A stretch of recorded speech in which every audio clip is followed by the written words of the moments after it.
그러면 안검하수와 눈썹 하수는 어떻게 치료해야 될까요? 일단 한 번 생긴 안검하수와 눈썹 하수는 수술적 치료를 하지 않은 이상은 되돌리기가 쉽지 않습니다. 따라서 눈 주변에 노화가 진행되지 않도록 열심히 관리를 해줘야 되겠는데요.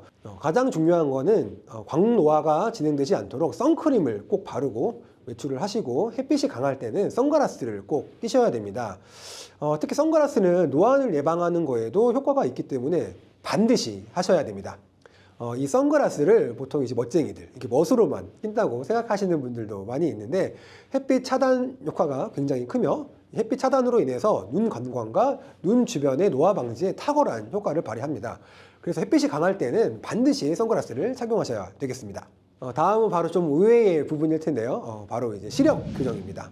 아니, 노화랑 시력 교정이 무슨 상관이야? 라고 생각하실 게 분명한데, 노화가 진행되면은 시력도 아무래도 좀 떨어지고, 근시, 난시 이렇게 변화가 오게 됩니다. 이때 적절하게 안경을 통해서 시력 교정을 해주어야지만 이제 안검하수, 눈썹 하수, 더불어 미간, 콧등, 주름까지 예방할 수 있는데요. 사람은 이렇게 잘 보이지 않게 되면은, 제가 안경을 벗어보겠습니다. 잘 안 보이면 이렇게 눈을 힘을 주고 이렇게 보게 돼요. 그래서 이제 힘을 줘서 보게 되는 과정을 잘 생각해 보면 얼굴을 찡그리고 있고, 미간주름, 콧등주름, 주름 이런 게 다 이제 생기는 그런 모습으로 이제 볼 수밖에 없습니다. 따라서 이런 주름들이 점점 더 심해질 수밖에 없고, 이로 인해 눈꺼풀의 노화가 더 빨리 진행되게 됩니다.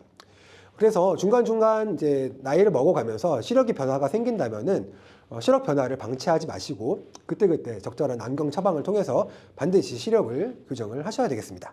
마지막으로는 눈 주변의 피부의 보습을 위해서 진정팩이나 로션을 적절히 사용해 준다면은 또 눈 주변의 노화를 늦출 수가 있겠죠.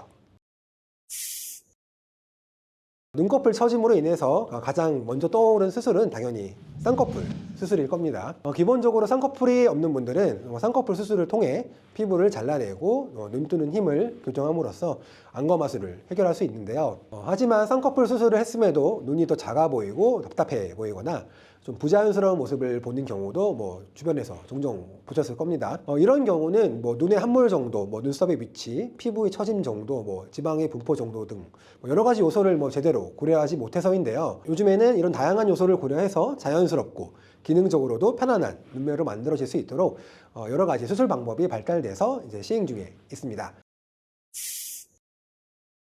그 수술 방법은 바로 쌍꺼풀 수술, 그다음에 눈썹 아래 절제술, 눈썹 거상, 다른 말로 이마 거상 이렇게 불리는 이 세 가지 수술인데요. 이 세 가지 수술 중 이제 한 가지만 해도 되는 분들도 있고, 두 가지 또는 이 세 가지를 모두 조합해야 하시는 분도 있습니다. 쌍꺼풀 수술만 하면 되는 줄 알았는데 이게 무슨 말이냐고요? 좀 당황스러우시죠?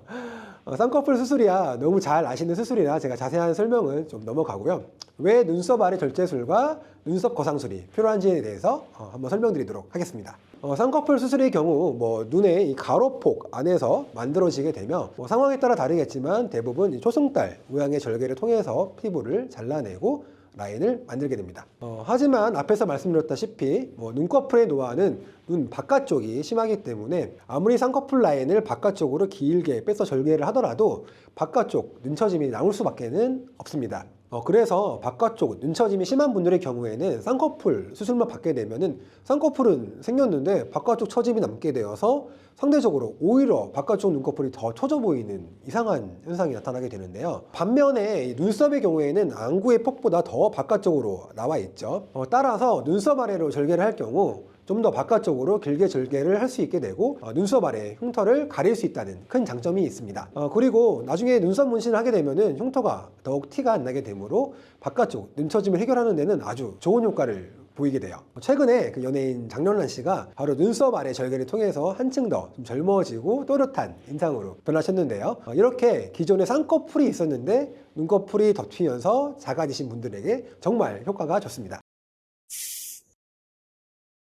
그럼 눈썹 아래 절개법은 단점이 없냐? 그렇지는 않습니다. 눈썹 아래 절개의 경우에는 이 처진 피부만 절개를 하게 되므로 쌍꺼풀을 만들 수는 없습니다. 그래서 쌍꺼풀이 없는 분들이 쌍꺼풀이 생기기를 원한다면 쌍꺼풀 수술을 같이 진행하셔야 될 것 같아요. 속눈썹과 이 눈썹 사이의 거리가 10mm가 되지 않는 중등도 이상의 눈썹 하수에서는 이미 눈썹이 많이 내려와서 공간이 좁은 상태라 눈썹 아래 피부를 잘라내더라도 수술 직후에는 효과를 보이게 되지만 금방 다시 눈썹이 내려와서 처지게 되는 현상이 나타나게 됩니다. 따라서 이때에는 눈썹을 다시 원래 위치로 올려주는 눈썹 거상, 바로 이마 거상술이 필요하게 되겠습니다.